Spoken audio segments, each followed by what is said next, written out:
Hey, welcome to LEAP, the League of Emergent Architectural Practitioners. I'm Stephen Corliss, your host.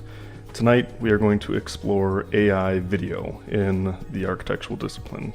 So if you're not familiar, just like AI imagery, we are now able to produce video either through text prompting or through using reference image to produce a fully animated video. So without further ado, let's just jump right in. I'll share my screen. So I've got a couple examples here that I'd like to start with. One, a video of some pretty futuristic architecture. These were prompts that I did in Midjourney, but as you can see, it's purely animated. How did we do this? We used Luma. So maybe you've heard of Luma. There's a lot of other programs out there that are doing this right now. But we're going to focus mostly on Luma today. So let me pull this up and I'll show you some of the other examples that I got here. And we'll explore how we're doing this not only with conceptual imagery, but also with actual architectural projects that we have going on with our business, Corliss Architecture. So I'm going to zoom back to the beginning here, and in the meantime I will also pull up our Midjourney profile so we can see the pictures that we explored while we were doing this. So if you've been following along, we're big on AI, just trying to get it to a point that we can routinely depend on it for integrating into our practice. So in previous episodes, we looked at actually using a reference image and Chrome AI and using ControlNet. It locks in the image geometry and it allows you to prompt over the different materials that you are looking for. So those were some of the images that we were using for that. But scrolling forward here, these are some of the test images that I was exploring. Wanted to see what the geometric consistency was going to be in terms of plugging these, for instance, into Luma, and it did really well. So here's an example where it's actually interpolating between two reference images. So I had mentioned at the beginning that we either A, have the option to do a text to video prompt, but B, you also have the option where you can plug in an image either as a reference image to start from and then prompt on that, and then C, or number 3, the option to actually use two reference images and allow the AI to interpolate between the two. So that's what we did in this case here. I'll pull up the two images that we used for that. So I believe it was a couple of these images in here. A lot of them look really similar, but I believe it was this image here. I'll just pull this up on the screen so you can see where it originated from. That's the initial image, and then for the second image, what you'll want to do if you're actually starting to implement this either in your own practice or experimentation, if you're trying to get a consistent video going from one image to the next image, is you'll want to select a second image, and I'll go to that now, that looks in theme, at least in part, with the first image. That way you can get a transition that looks pretty continuous. So I'll pull this one off to that side of the screen and this one off to this side of the screen.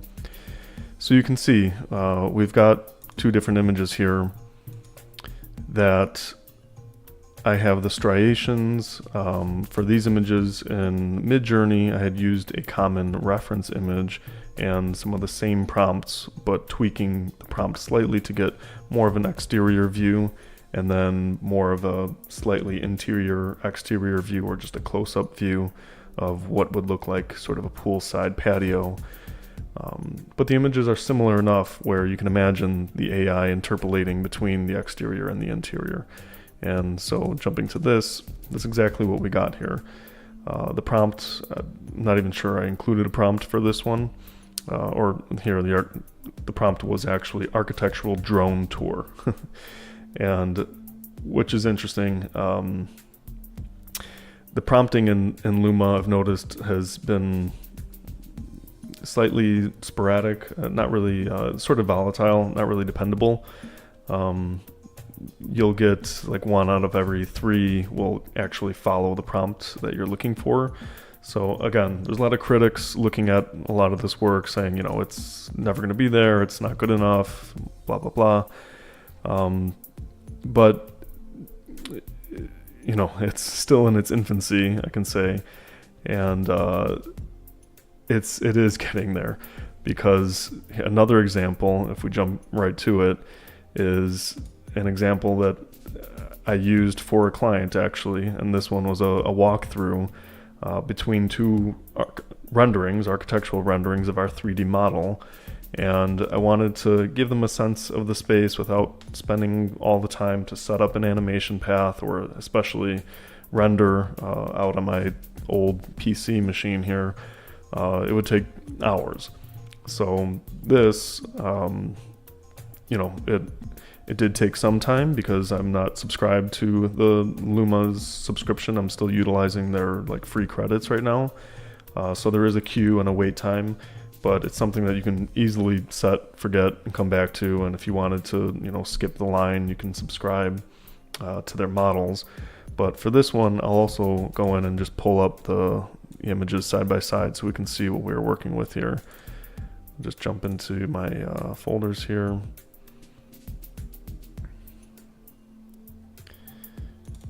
And so for this one, we used this entrance image and this sort of settled image where things are a little more architecturally aligned. And these weren't even necessarily extremely highly polished renderings.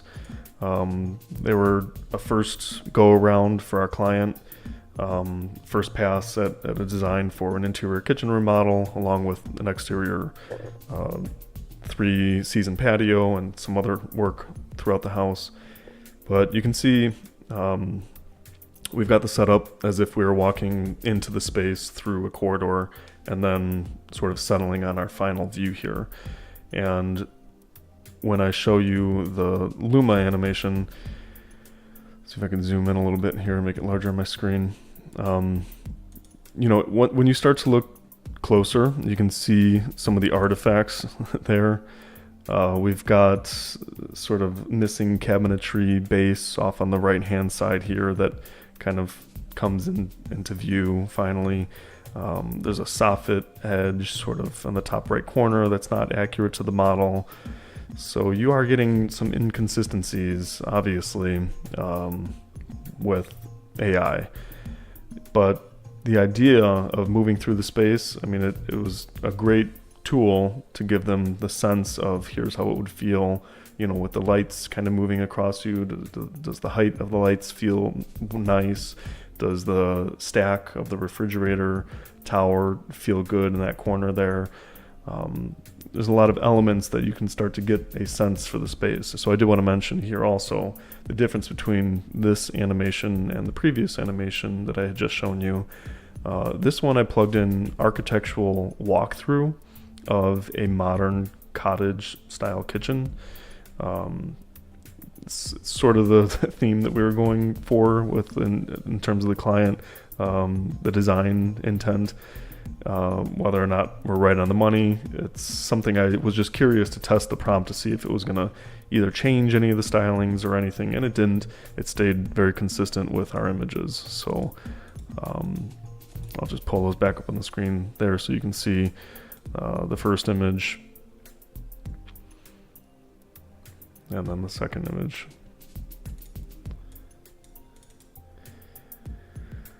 So again, is it perfect? No, but we're getting there. I mean, especially in terms of just getting a sense for moving through the space. So I'm going to cut back to our conceptual projects here because I think there's something interesting to discuss. We had a lot of options earlier in our explorations here. Oh, getting some slowdown here. Where you can actually extend the animation, and I was curious to start exploring like what those extensions of the animations were going to look like. So let me try pulling this back up here.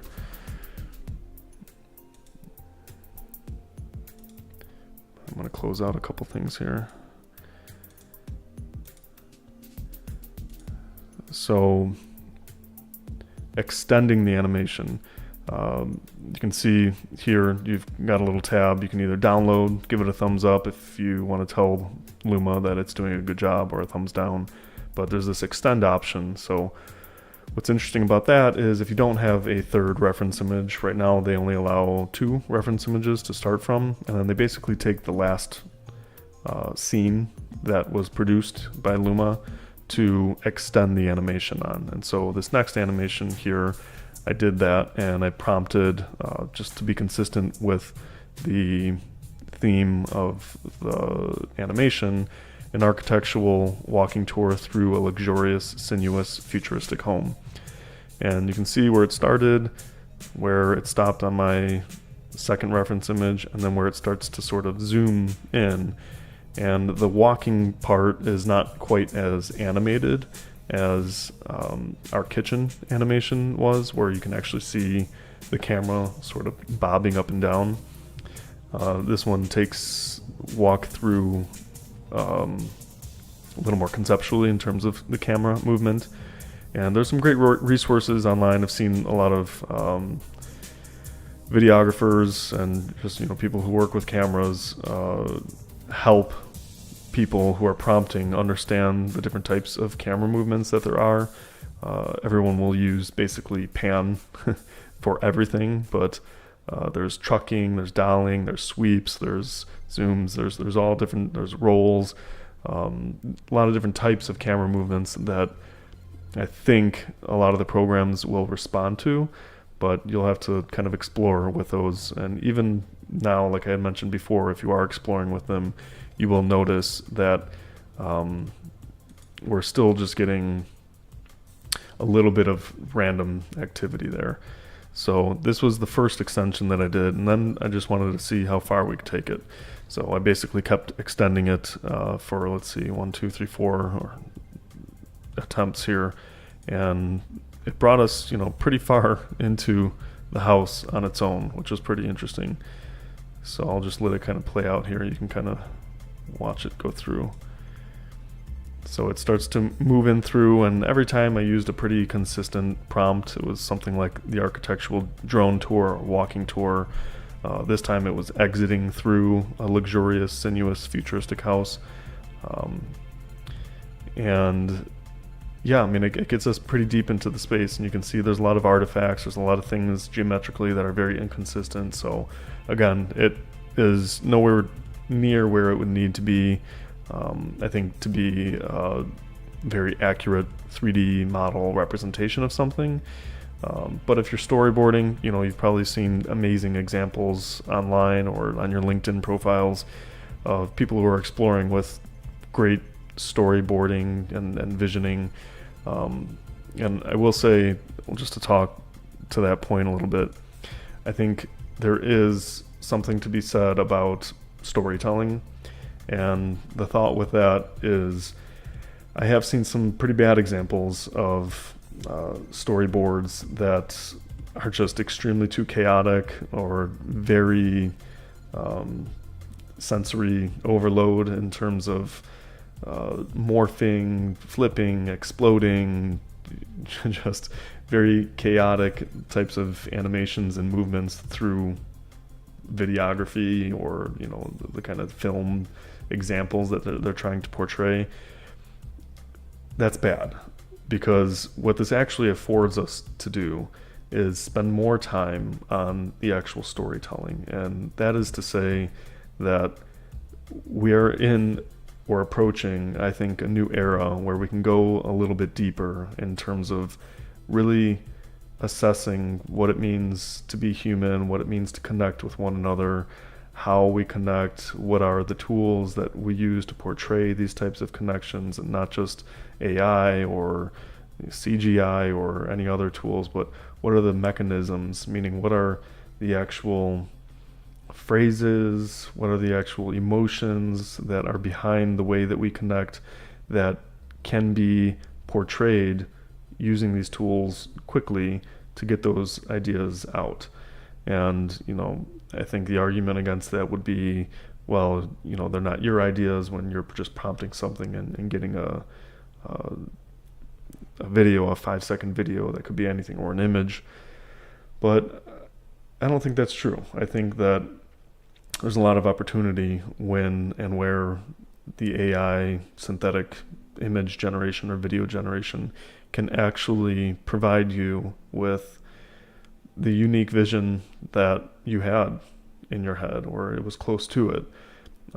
They say that, the pencil or pen in the hand is like the quickest way to get an idea down on paper. And for me, a lot of the times it is still.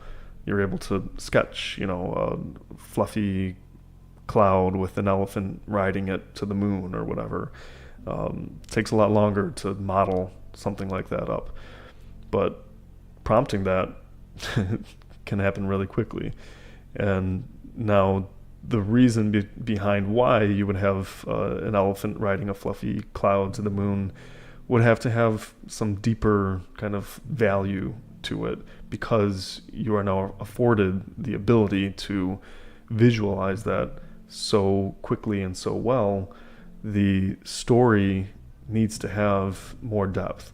So this is all to say that the point I was trying to make before is that storytelling has a new opportunity, or a revitalized opportunity, I believe, to dive into some new territories, or just be explored from multiple perspectives, to really flush out the full meaning and find truths and hidden perspectives that maybe we had the ability to do before, but we were preoccupied by refocusing our attention on using the tools to do the second half of that, which is showcase the ideas. But now I think we can front load a lot of those efforts in terms of the storytelling to make more complex, deep, and thoughtful stories, and free up the back end to sort of create the visuals for us. So with that said, we'll kind of dive back into where we were at here. The storytelling in terms of this, it's not present, so we're not really getting anything very significant. But what I did want to start to explore is starting to tell those stories. And I think that's where some of these reference images come into play. We're getting the opportunity to link reference images and prompt between them. So this was the other example that I had, and for this one I'll also just dig up. Let's see, did I have it over here? Yeah. So I know this was, I think, the second reference image, and the first reference image was, I believe, this one. So these were the two reference images we used for this futuristic architecture storytelling. And the idea here was I wanted to link these two, but then expanding upon them, sort of navigate through a prompt. And just from seeing the animation, was inspired to kind of go the route of this being a sort of cultural center or an art kind of exhibit. And so we started to get some imagery that reflected that. So when we started to kind of move and pan through the space, it started to feel like this surreal art exhibit with people sort of meandering across. And you can see it kind of just start to peek in at the end there. And it's really cool, I think, actually, to have like these tools that can not only inspire you, but be a partner in the design for that. So really interesting. We'll do an example here because I have a video I'm working on now. I've just got some renderings that need some touching up. So I'm actually gonna hop into Photoshop, clean up the renderings, and try plugging this in and see where we can land, to try and showcase it before the end of this episode. So some of the renderings do take a bit long, so if they don't come out, we'll try and showcase them on the next episode. But for anyone interested who doesn't want to wait around for that portion of this session, I can just sort of walk through that with you now. So you go to Luma Dream Machine. You either have to create an account or log in with your Google account. And so here, you'll go to the Create tab, and if you're not prompted already by the home page, you go to the Create tab, and it gives you the text prompt just like all the other image generators and video generators. And off to the left hand side is where you have the option to upload an image. So if you select on that,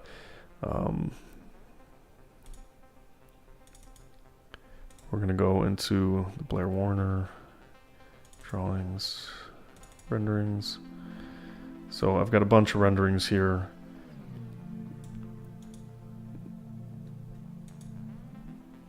For an architectural project we're working on. And there's a couple of interesting options we have here. But I wanted to do an exterior one where we're actually sweeping from one side. So I'm going to start with this image. Open it up. And the text prompt, we'll add the second image. So after you add the first image, the second image option to add the second image pops up. And I'm just going to enlarge this. We're going to go to this image here, which is basically just rotating the model. Open it up. And we'll do something like a tour or a walkthrough. Those seem to be the best for linking these two images together, so we'll just kind of stay consistent with that. An architectural walkthrough of a modern home during a vibrant sunrise. And I think because you've got the two images there, you don't necessarily need to prompt like the camera motion, but just the idea that you're walking or moving through. So the drone tour or the walkthrough or fly through should work. And then you have the option to enhance the prompt. I haven't really seen the benefit of that with or without it yet. I can't really understand what that really does for us in these cases. I think it works better for if you're just simply texting without the images, but we're just going to send this through in the meantime. And you'll see that it'll load, it'll pop up into your queue. And some of these can take an hour. So, like I was mentioning before, the critique I think is, people who are well-versed in creating animations, they can do this within an hour, or you can create an animated walkthrough in Revit or SketchUp or 3ds. And even if it's a shaded view, there are options to render those up in AI programs now. But this eliminates all that work, especially for those of you or us, myself included, who don't really have the resources to produce those types of animations. This is going to be a great tool for everyone. I did also want to, before we jump into cleaning up some renderings, this was the one animation that I showed you. The other animation is this one here, where it was just the image I put in without a second reference image, and basically allowed it to just move through the space on its own to see what it would come up with. And again, we are getting, a lot of inconsistencies with the architectural model. You've got a faucet at the end here that sort of starts to float off of the counter, which, unless you're looking very closely, you maybe wouldn't have noticed. Looks like a knife or something appears. What is this? No, it's just the marbling in the countertop, but it sort of becomes too prominent. The stair tread off to the left-hand side morphs into some sort of column base. So again, because it doesn't have the information at the back end to be able to interpolate from like one image to the next image, it's just totally making up the scene on its own. And it does an okay job. I sent both of these to the clients and I let them know these are AI generated, so there's going to be some like kind of chaotic artifacts in here. And they were like, whatever, this looks great. Yeah, it definitely gives us an understanding of, the space and how the island feels in the middle and everything. So it's starting to work for us. So we'll go back here. This is going to be in queue. Like I said, if it's going to be in queue for a little bit, then we'll showcase it on our next project. But I'm going to go into cleaning up some renderings for a video that we're going to be posting soon. So again, if you're familiar with the format of these, we're going to do the first half hour where if there's no questions, I'm basically going to run through something in terms of an emergent technology or just something interesting architectural practice-wise or new workflows. And then the second half, I'll be working on stuff basically for our company, and if there's questions that pop into the chat, always happy to answer those.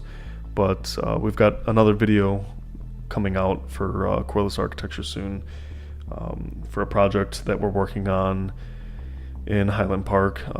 It's actually the animation that we just submitted, so we've got framing that has gone up, and we just did a walkthrough that we're going to be posting a video of here shortly.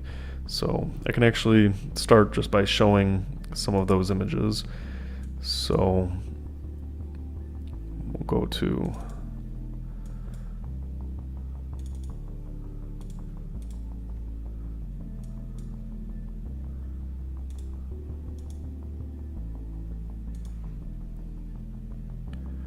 I'm gonna have to go to my iCloud to pull it up here, so I'll just put this on pause for a second.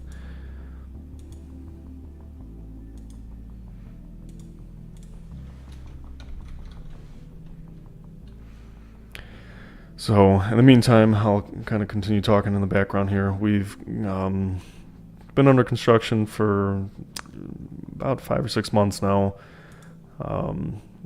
It's a pretty big undertaking with an existing home.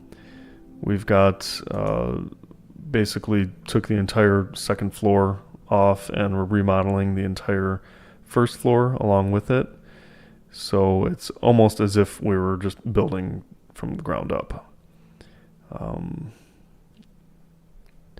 If you haven't seen, I'll leave a couple links to some of our other walkthroughs that we've done on this project. And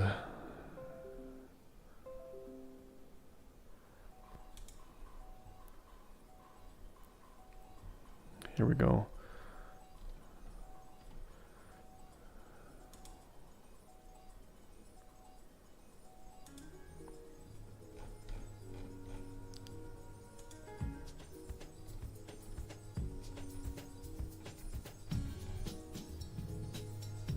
Okay, so this is pretty much the latest and greatest.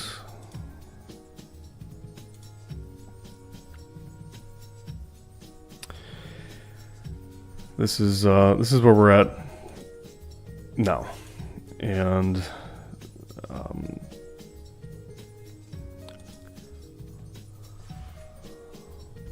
just sort of pan through some of the photos here. Like I said, the entire first floor has been remodeled, and then even on some of the spaces we've lofted or elevated the ceiling space off on the left-hand side here, which is a playroom and dining room kind of combo. The back half is going to be a playroom. The front half that's connected to the kitchen area is going to be a dining room. We've got a nice open stair with sort of a look down from the second floor. And when you're up on the second floor, all of the ceilings are lofted.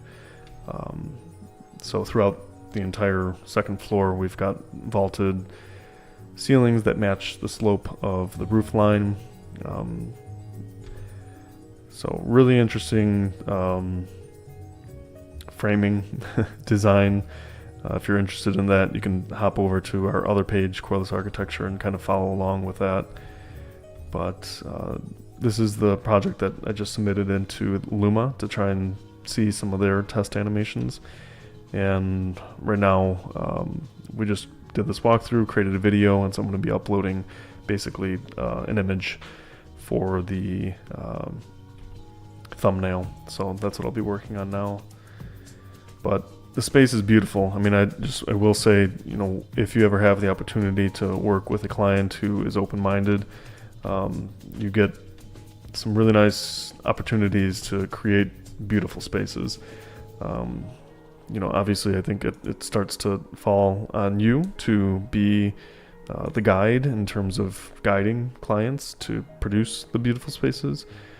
But it's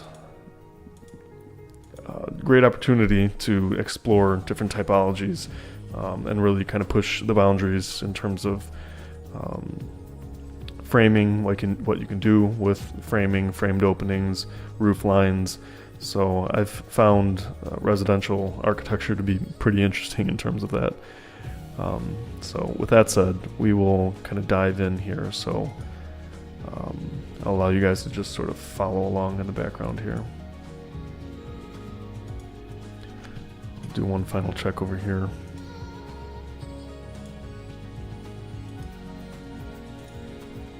So we'll let that go in the background.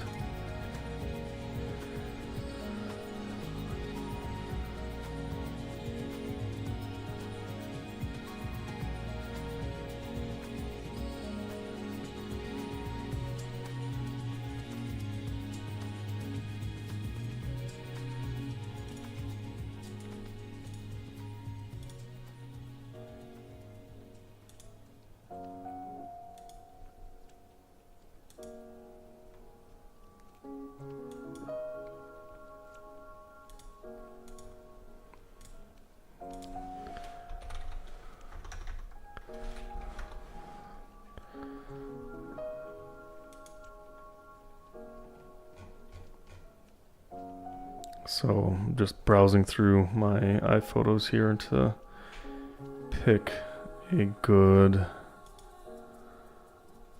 let's see, to pick a good thumbnail. What do you guys think?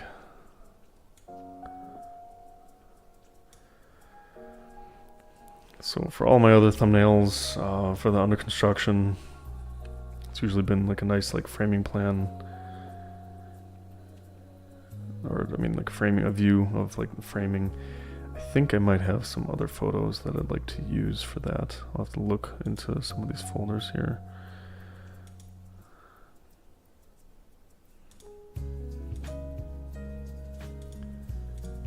So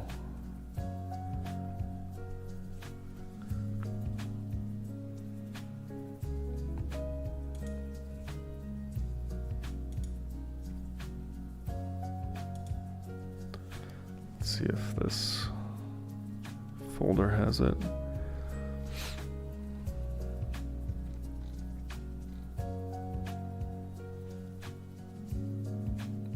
So yeah, some of these were pretty good. Some of these were earlier on, some of these were a little later, but I shot this photo and thought that was going to be pretty good for a thumbnail image.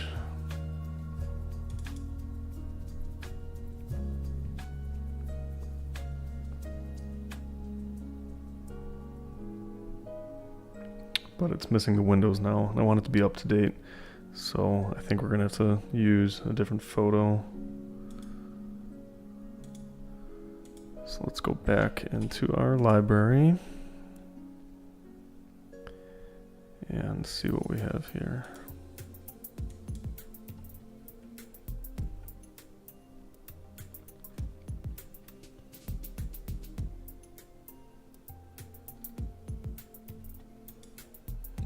So like this is a pretty interesting photo. It's of the master bedroom or primary bedroom, and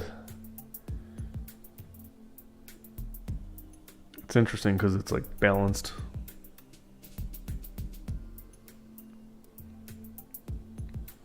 But not, it's asymmetrical.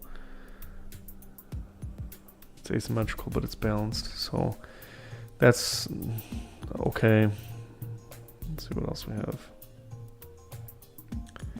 This one is pretty interesting.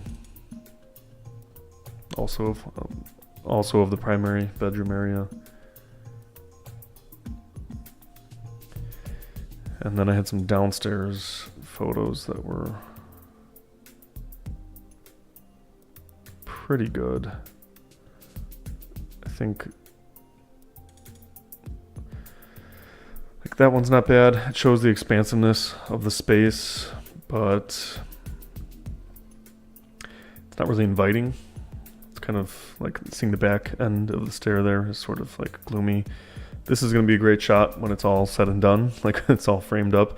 It's going to be, we're going to have the stair rail sort of coming down and being, well, the whole wall is coming down to enclose the basement stair, but the stair handrail will look very sculptural in this view here. This one's feeling pretty nice. I think it's feeling pretty inviting because you're like kind of looking up the stair like you would be walking up it. And then that one's okay, but it's not as like expansive feeling as this one is. There's a lot of clutter in the space. I don't really want any of that in my thumbnail image. This is not good. Is that okay? I took this for a reason. I think I took this because it was right on the dividing wall between the dining room and the living room area with the stair going up. So this should be like, again, a good photo when it's all said and done. I'll just check the chat and see if anybody's in here. Doesn't look like it. So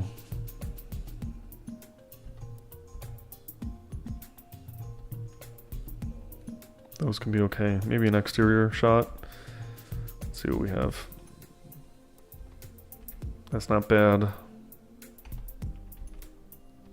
Is that a video? Yeah, that's a video.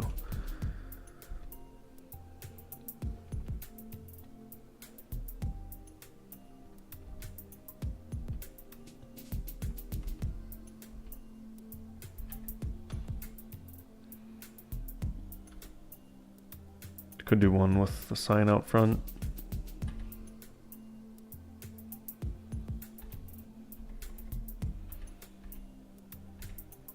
Yeah, I think I would like to use an exterior one actually. Just not sure if I have a decent exterior shot from this visit.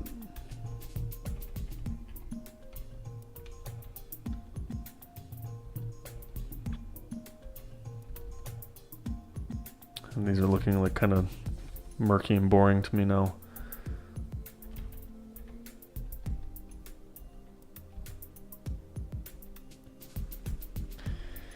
Maybe this one.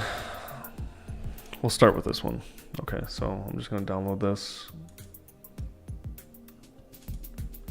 And let's open Photoshop. Hopefully it plays nice with us with all these programs running.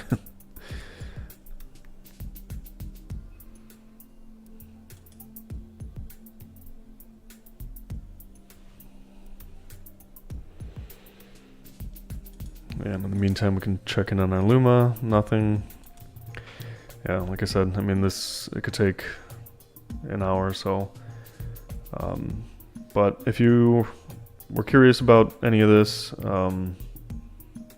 definitely leave a comment or let me know if that's something you would like to explore a little more on this channel. I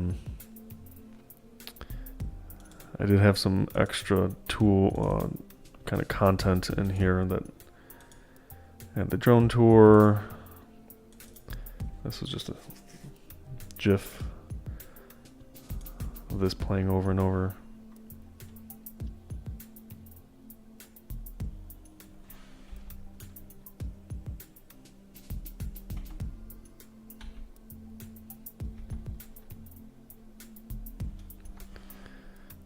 This is how I animated the background image for the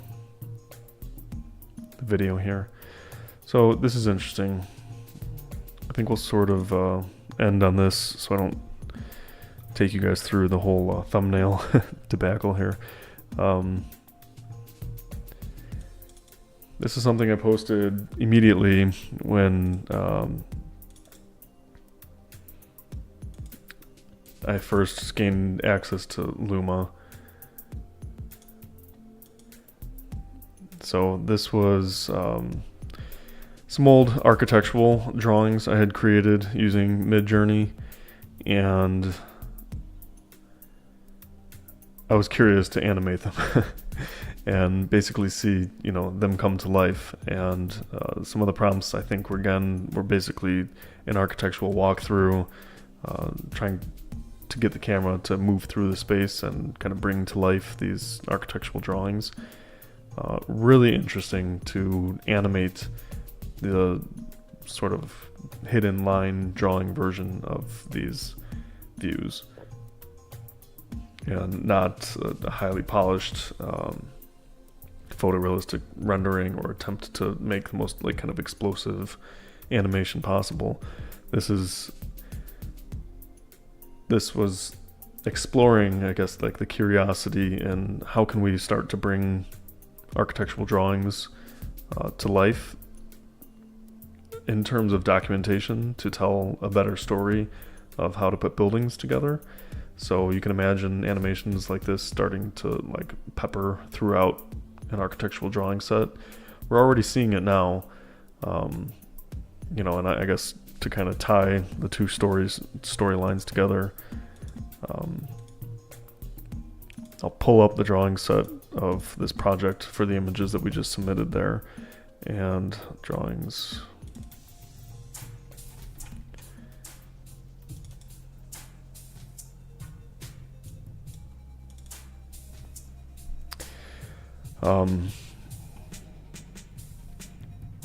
I always pushed for 3D drawings in the architectural set.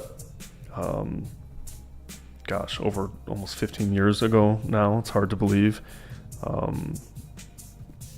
We were pushing 3D images in the drawing set at some of the corporate companies I had worked at. And, a lot of them were receptive to putting them in there, and all the contractors always loved it. So a big part of breaking off and starting my own company was a desire to really make the architectural drawing set a presentation piece beyond simply a documentation artifact of the construction. It actually became a tool for designing with the client as a presentation set. So I'll just kind of flip through here, but you can start to get the understanding of when I would start to meet with a client, we would go through the floor plans and immediately have 3D drawings populated for them, and I'd sheet them up immediately, and they would basically see the drawing set grow, through the process, and become more detailed and have more information about the specifics of the project. So starting in the basement and moving up to the first floor and second floor, you can imagine kind of popping that into AI and allowing it to animate through those floors. And I've seen animations in Blender now, and they're looking really great. I think we're seeing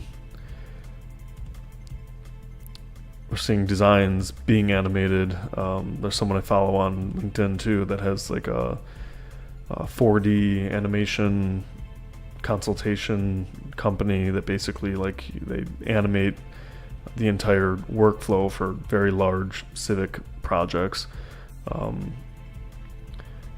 to avoid any conflicts, and it's basically just a sequencing exercise. But that type of workflow, I believe, is going to make its way down into like these architectural drawing sets where you're actually seeing the framing and the windows go in and the cladding start to come on. Like I mentioned, just like we're starting to see in these small little Blender animations where the tile, pops on the backsplash of the kitchen wall, and then all of the dishes and plates and food kind of pop out of the countertop. I mean, it's silly, but it's indicating to me that people really like to see things moving rather than not. So like I was mentioning, these drawing sets, they always have the traditional 2D images so that it's populated with all the information, but then it's got the 3D images on there, which obviously the clients love and the contractors do too.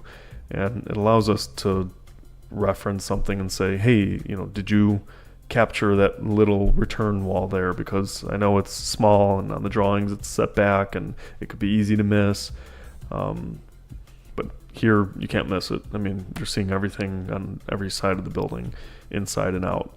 And then the renderings are one-to-one consistent with the model, which is really great. All of our section cuts, and like I was mentioning before, I mean, this takes us all the way through or moving away from representation and into actual presentation of what is there. So we've got all of our section cuts. We take the section cut in 3D and in 2D, and these were basically just digital references for us to be able to hop in and measure things for the contractor. But all the cuts are here, and we did get to a point where we actually needed to reference those a handful of times, which is really good to have them on there. Kind of protects you too as the architect. But then you're able to pull off these sort of specialty drawings. Like this is an enlarged kitchen plan, and it has all of the information on here for the kitchen designer or cabinet maker to reference. But again, gives the homeowner an understanding of what to expect. Bathrooms, same thing. And then we move into the interior renderings. So our sets are sort of sequenced from, large exterior and kind of big gesture things to becoming more and more refined into the interior. And then finally on the back end, the MEP, so all of our electrical, mechanical, and plumbing drawings. But then especially on the back end, our structural drawings. So this is a really great way to showcase exactly how your building is being built. And this really, in terms of the 4D consultant animating, comes into play, and actually helped us a lot on this project because there were things that the contractor just was questioning, and we were able to pull these drawings up and say, here's what it looks like, here's where the roof lines lay, reference our 2D structural drawings, and everything came together. And that is why, like on our website, not to self-promote, but we do have that actual exact animation on the website. And we did that just by using the Revit model and using the Explode tool to basically pull off each of the generic model components that we had built those in. And we made our own GIF, animated GIF in Photoshop. So maybe I'll do an episode specifically about that if there's any interest. But that's a really cool workflow to get sort of these animated GIFs like for different projects. So yeah, animations in architecture I think are going to be a huge thing. This is another great feature and tool that we get from the model is being able to have these like 3D panoramics, which work with a virtual reality goggles, allows the client to kind of stand in one place and look around. And this, I imagine, is another tool, like a 3D image. Actually, I'm really interested to try that now. Taking one of our equi-rectangular images and plugging that in and letting it animate it. That would be really interesting to see how it kind of manipulates that image. So maybe I'll do a little test in the background of that. But we're going to sign off in just a couple minutes here. So I want to wrap up this conversation about animated architecture, which really was rolling off of the idea that this is, we're moving into an animated phase. So I do think I've said this before, and if you follow me on any of the social medias, I believe that time, and especially in terms of animation, is becoming integrated as a tool for architects to lean on in terms of storytelling, but also in terms of showcasing space. Back 15, 20 years ago, it was pretty difficult to make an animation, or the computing power was not necessarily what we needed to produce these types of animations. So we were working in Maya, and SketchUp was able to produce some really quick shaded view animations, and that was like a huge breakthrough for me in my design practices, was being able to do quick SketchUp animations. For some reason, the design directors that I had always worked with found it really impressive to be able to see the space kind of in an animated form. The trouble was, I think people that could do the animations, they kind of got shifted into more of like a design visualization role, and away from like design architecture role, meaning like away from the design documentation part of the profession. And for a lot of people, at least in my experience, what I witnessed, that broke or it divided like people into two separate paths. Some people would be forced to go into the visualization route if they were good at it or they liked it, and others were sort of forced to stay on the technical end of things. And I always tried to walk the line on both of those items, which is why I found myself in a lot of design director kind of, or second to the design director positions, and worked my way up to become the principal of design for a couple companies, because I didn't want to go down either route solely. I wanted to have my hand in design, experiment with visualization and design, and be part of the documentation process. So maybe we'll do another episode on that, where we capture, how you can walk the line in terms of staying on design, visualization, experimentation, and also documentation. If I didn't say that already, it was a design, visualization, experimentation, and documentation. So those would be kind of like the three pillars, or the Venn diagram of keeping the design director position at the center. But I was roping all of this into the idea that storytelling through animation was a big part of my career, and I'm finding it still to be very important in terms of discussing with clients, what their space is going to look like, what they can expect, not representing things, but presenting actual like digital twins of buildings or interiors. So these tools I'm witnessing either on LinkedIn or through some of my other colleagues becoming a lot more prevalent in terms of storytelling and communication with clients and peers and their colleagues. It's all about communication, and animation is a huge way to communicate, and architecture a lot of the time is about motion, either through space or motion through construction or fabrication. So Yeah, it's a really interesting topic. I think we'll do an episode specifically dedicated to that, where we can just walk through all of those items that I just bullet pointed there. But if you were here for any of this or along for the entire ride, thank you very much. We do this at least a couple times a week. Right now we're on a schedule of Tuesdays and Thursdays at 9 p.m. Central Standard Time. This is LEAP, League of Emergent Architectural Practitioners. I'm Stephen Corliss, your host and mentor. Thanks for tuning in, and we'll see you next time. Bye.